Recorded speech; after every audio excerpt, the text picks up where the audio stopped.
My name is Anna Chiaretta Lavatelli, and I'm the Senior Digital Strategist here at MCN. And a little about MCN. It's a nonprofit volunteer-run professional organization committed to growing the digital capacity of museum professionals.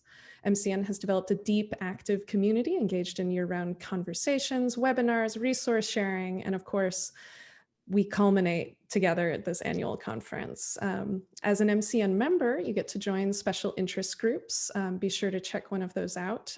There's a few of those meetings today and next week to find out some of the benefits of membership. If you're not already a member, we hope that you'll join us. You can learn more at mcn.edu. And I'd also like to take a moment to thank Microsoft, our Registration Assistance Fund sponsor, Axial, our Ignite sponsor, and all the other sponsors listed on the program schedule for helping make this conference possible. As mentioned earlier, today's session is a live Q&A. And so we're using the chat box for questions, but we really hope that you'll want to participate on camera. So we'd love for you to just put your name in the chat box saying you have a question, and we'll call on you and just unmute yourself and turn your camera on and participate. You're also welcome to turn your cameras on throughout the session, where this is a conversational space, and so you don't need to be hiding from us.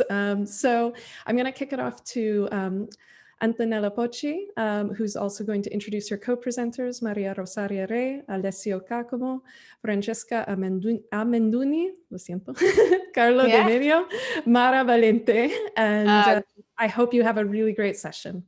Thank you so much, Hannah. Thank you for introducing us. I have to say that we're very thrilled and excited.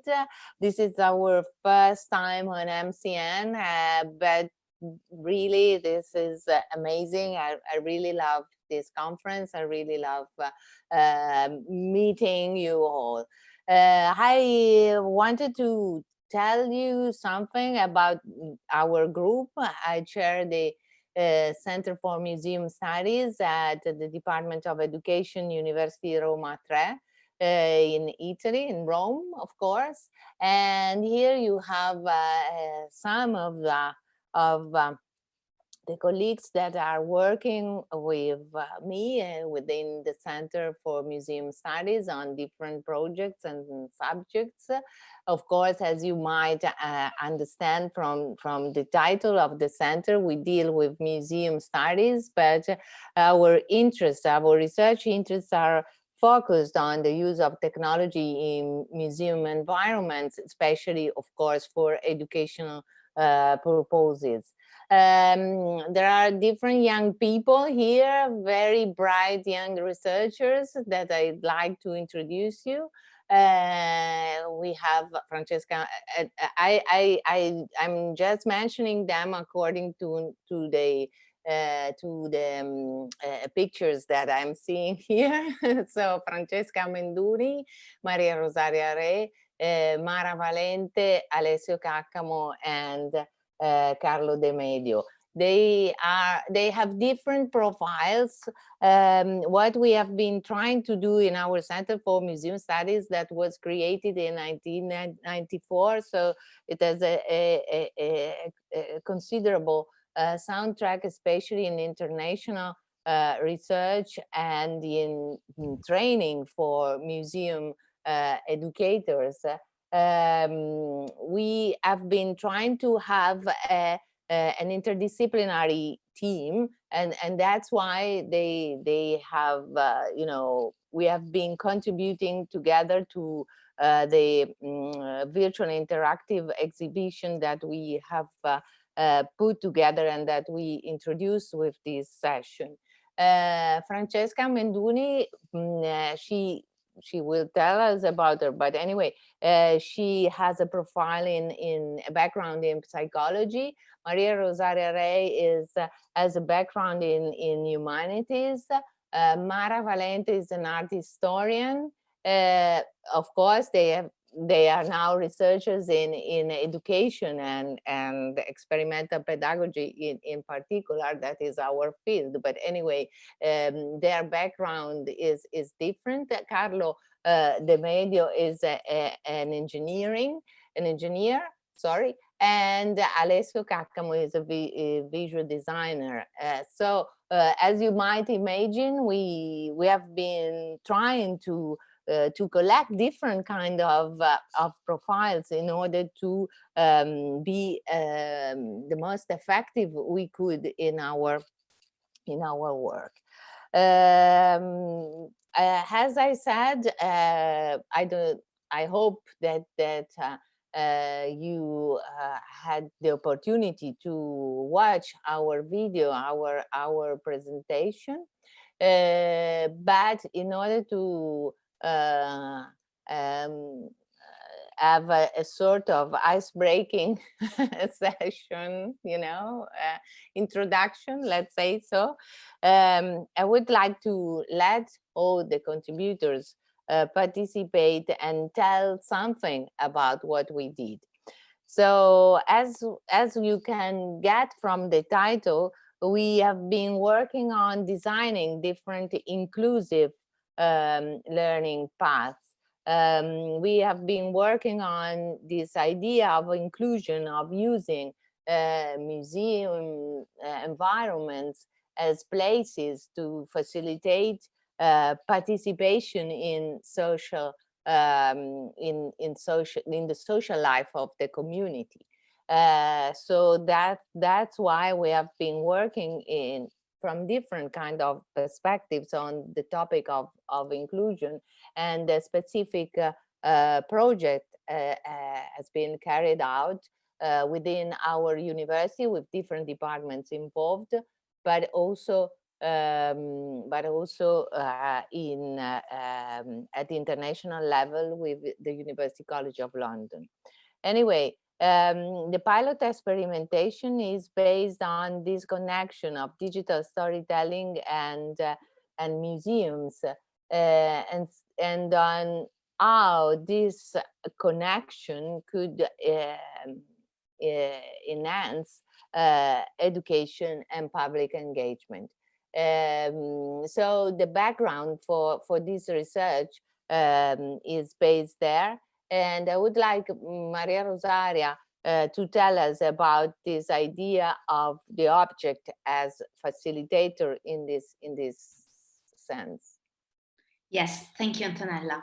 The main theme, as Antonella said before, about the Etruria app is to link the digital storytelling methodology to cultural heritage education in general through the use of virtual reality.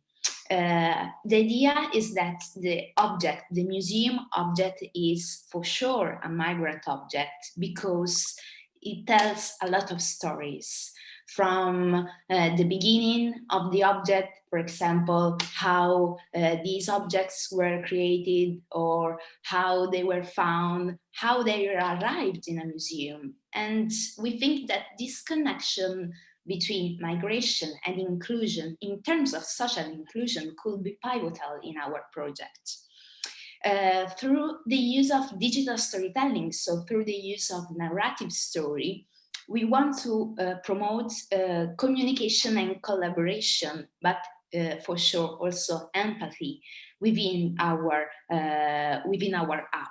Because according to the main literature of the field, for sure, the digital storytelling methodology is very effective in educational terms, also for the growth of child and person. Because listen to a story of an object and can suggest our emotion and can link our idea, our senses, our imagination to the culture in general, being active part of our culture. And this is for sure our main theme that we want to communicate through our app. So the digital storytelling can be inclusive in this way, because we want to promote the transverse skills and promote the active citizenship of our visitors through a completely new interactive way of collections and museum objects. Thank you, Maria Rosaria. And starting from where you ended, this idea of developing cross-sectional skills, and in particular 21st century skills, in order to be active citizens, that's what we really focused on through this technologically enhanced environment. I would like to ask Francesca if she could explain this link and how we could manage in supporting this idea of enhancing critical thinking skills through the possibility of experiencing this kind of environments. Yes. Hello, everyone. I will tell you something more general, and then I will explain specifically what we do with Etruria. I think that all of you have listened about the method of visual thinking. We started from the idea that when you look at the pieces of art with the use of good questions, you can reflect upon the piece of art. And we try to combine the idea that digital storytelling can enhance reflection on the object. So in the app, students at the beginning watch the piece of art and listen a story related to the piece of art. And have to reflect. We try to design critical questions to stimulate their reflections, and we also tried to create a fil rouge in order to support a deeper reflection on topics that are related with empowerment, with inclusion, and with topics that are very, how to say, that can support empowerment. For example, I don't know if you had the chance to see the video, but one of the topics that we developed was related with the role of the women in the Etruscan age. So I think that Maria Rosaria could also tell us something, the experience that she had in Villa Giulia museums, and the reflection that students has related with, for example, with the role of Medea. And we tried to make something similar from their experience in the museum to the virtual experience, because in fact, yes, of course, we had the COVID-19. We had to redesign the experience, and we tried to. In fact, from where we started, because yes, what you should tell the audience, because we don't know if all of them had the opportunity to watch the video and to understand which is the content of what is developed through this virtual environment. And I would ask Maria Rosaria and Mara also to summarize a little bit the contents and the experience and this idea of designing a certain itinerary within the Etruscan museum, and the objects that are collected within the Etruscan museum Villa Giulia in Rome. So can you tell us more about what we designed from content, and also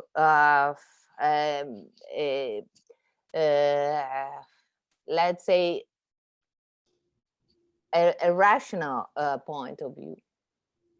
And I just want to let everyone know we only have 15 minutes left to open up for questions from other people attending. So just okay. Time warning. Okay.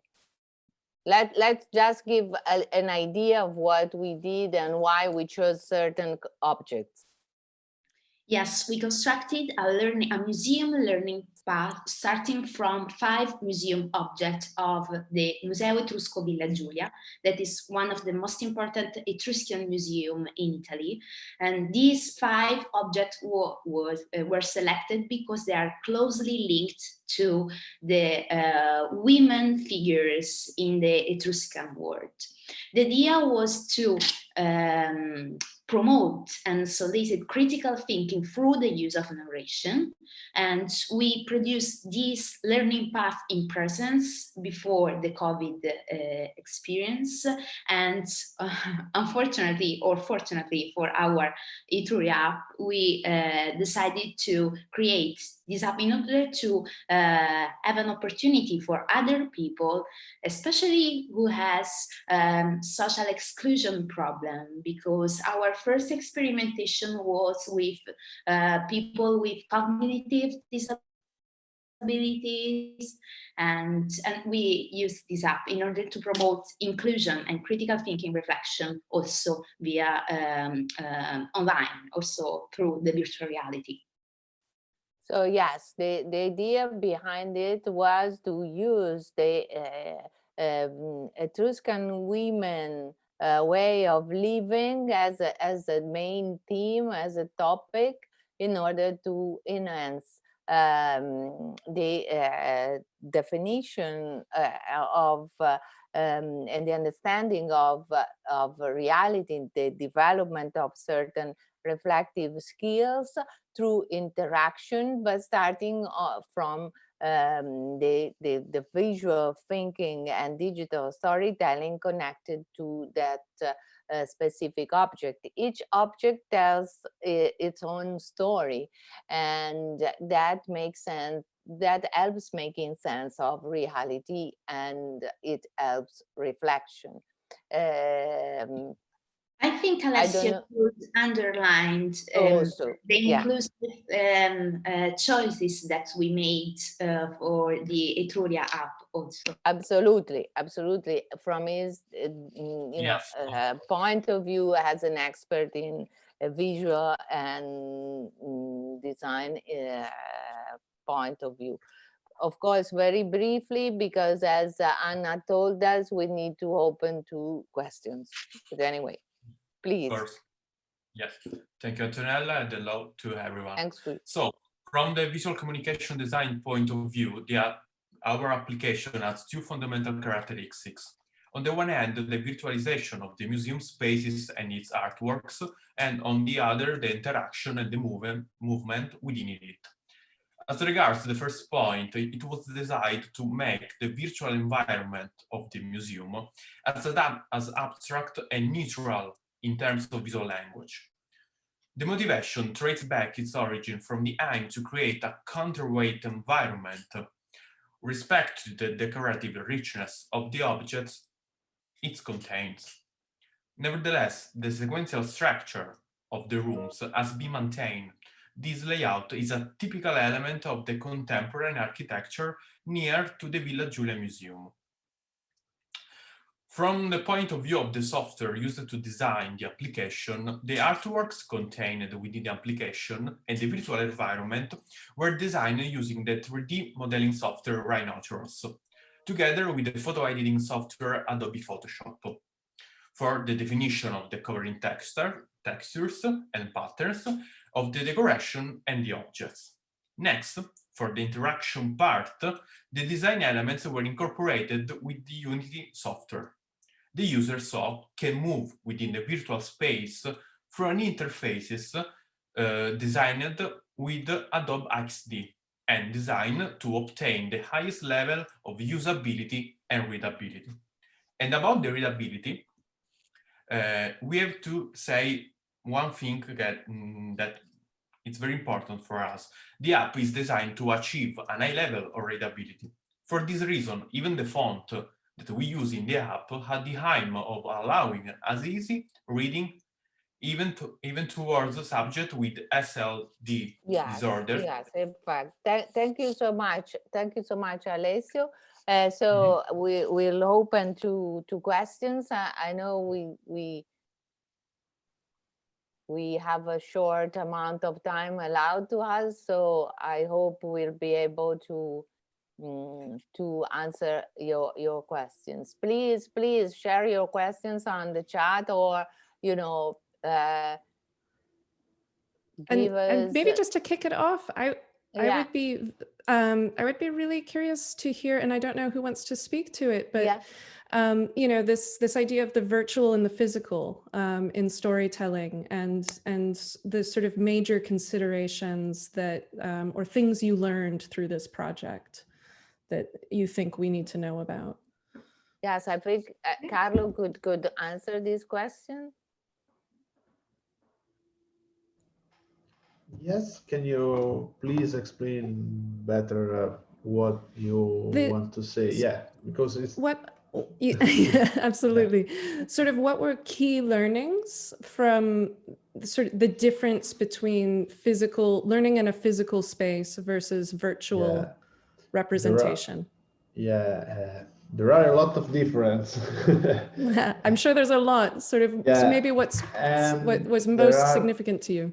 Yeah, and there are a lot of limitation, I can say, because the difference is that in the physical museum you can see the perfect representation of the object for sure, and sometime in some kind of museum you have the possibility to touch the object, to smell the object, and you can feel with your sense the learning object. In a virtual environment, we are trying to represent all these characteristics, but obviously it's impossible.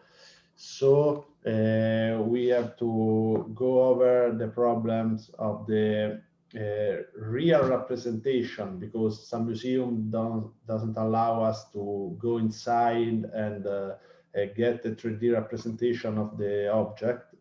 So we work with images, and sometimes the object is not really the same of the physical object, but our specialist, Alessio Caccamo,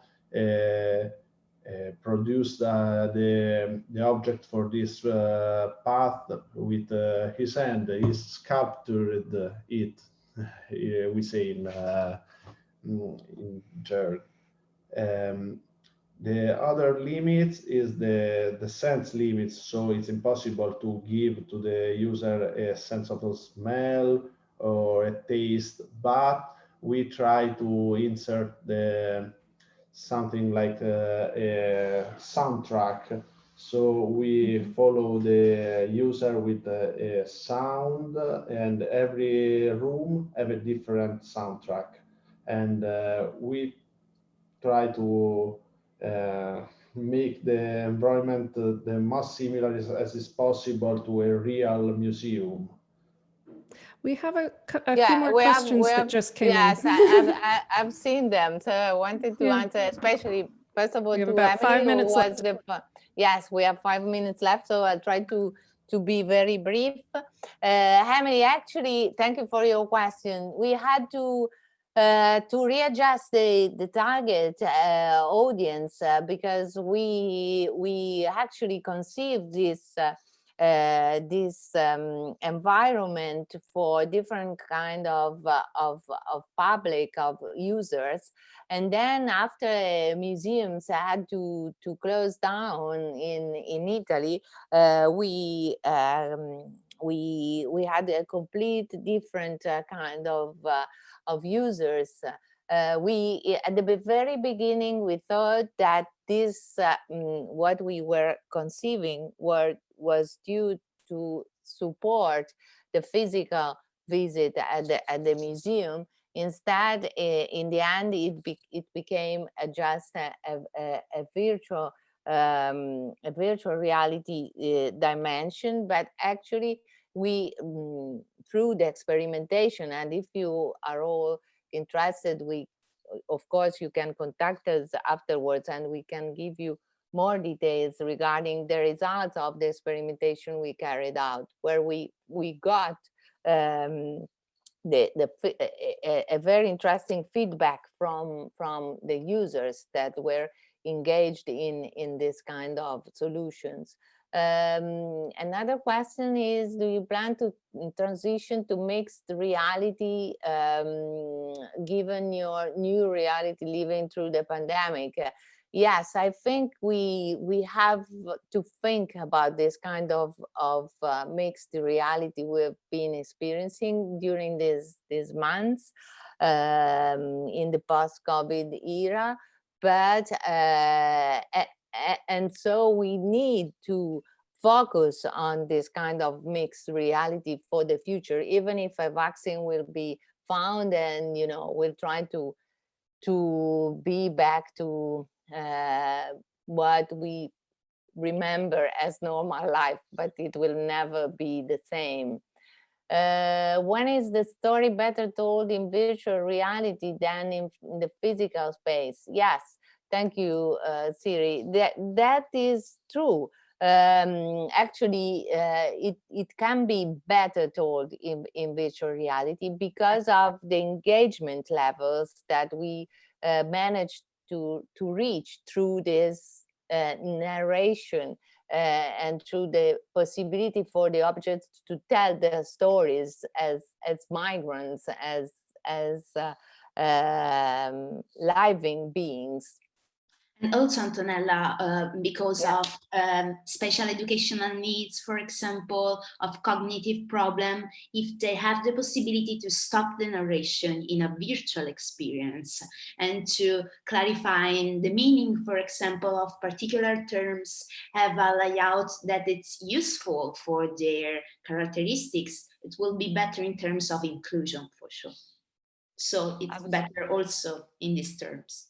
Absolutely. So because I see time is running, Hannah says that we are going to have an AR channel, actually an MCN virtual reality AR channel. So she's going to set it on the Slack platform, and so more questions will come, and we'll be glad to answer to your questions, to your queries. Yes, Fantastic. please, I'll try to get everyone that I'm seeing on the channel interested in that added to it, but if you look for channels, MCN 2020, I'll make it VR AR so we can sort of see, and if we need to split off, we will. Thank Absolutely. you so very much, everyone. Thanks to you, thanks to all the people that were attending this session. Please contact us. We are available for further discussion or other kind of connections. Thank you. Fantastic. Thank you so much.